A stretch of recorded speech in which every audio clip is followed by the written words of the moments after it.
Easy naman. Alright. Gawin natin 2 to 3 Days. 5 hours. Dapat Alright, easy. so by the way, welcome to Yap San Diego Ancestral House. So, this house po built 1675 po. 1675. Yes, 1675. So, isa na po sa pinakamatandang bahay. Hindi lang po dito sa Cebu, kundi sa buong Pilipinas. Or possibly outside China kasi Chinese home po ito. Okay? But yung original ng bahay ng sir, it's 90% confirmed pa yan ng Department of Tourism. Yung structures. Kagaya ng, tingnan niyo yung lower wall of the house. The lower wall of the house, it's made of coral stone. Bato yan sa dagat. Bato talaga yan, ano? At saka yung pandikit pa niyan dati, egg white with limestone kasi wala pang cement dati, right? Then mga poste na nakikita nyo dyan, original pa din yan. Made of mulabet. So mulabet, hindi yan tinatabla ng anay mo. Okay? Kahit nakapustiso pa yung anay na yan, hindi yan tinatabla.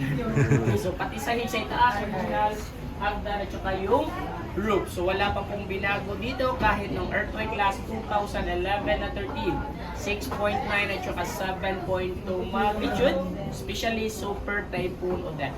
Walang nasira, walang na-damage. Still 90% original pa rin yung structures ng bahay. At saka yung wedding pictures na yan, painting nandun, lahat ng makikita nyo dito ng mga pictures sa mga family painting from upper to lower part, sila na po yung may-ari yan. Sila na po yung present owner pang 10 generation. Pero direct descendants pa rin sila ng family. Okay? But yung original nito ganda natin dito natin, Chinese merchants, family name nila, Yap. Pero ngayon, Filipino San Diego. Why? Kasi yung Filipino San Diego po nangapangasawa way back 1880s na babaeng Yap. So kaya ito yung tinawag na bahay, Yap San Diego Ancestral. Okay? So ito na bahay kasi private na museum to, owned by a family, not a government po. Ha? So pwede tayong mag-pictures with flash in our it's okay lang po. Video, makaupo, makahawak, nagamit as long as hindi lang tayo makabasa or makasira. Or lalo na po, hindi pwedeng dalgayin syempre.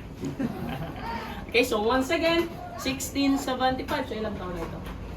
Okay, so this coming October 2024, mag 349 years old na po itong bahay nito ngayon. Grabe, no? So 349, almost 400 years na.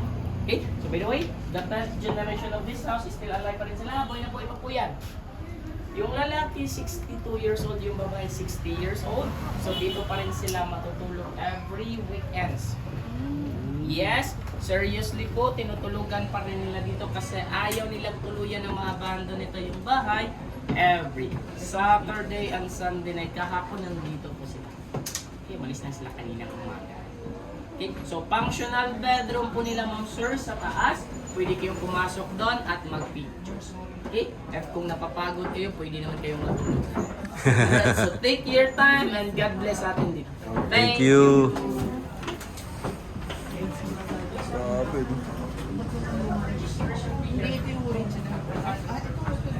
Yan yung ano, yung stone, no? Yung mga paintings. Ito tayo sa dining. Eh, mas maganda doon. Kaya pakipicture mo kami dyan. Walang kapitero yan.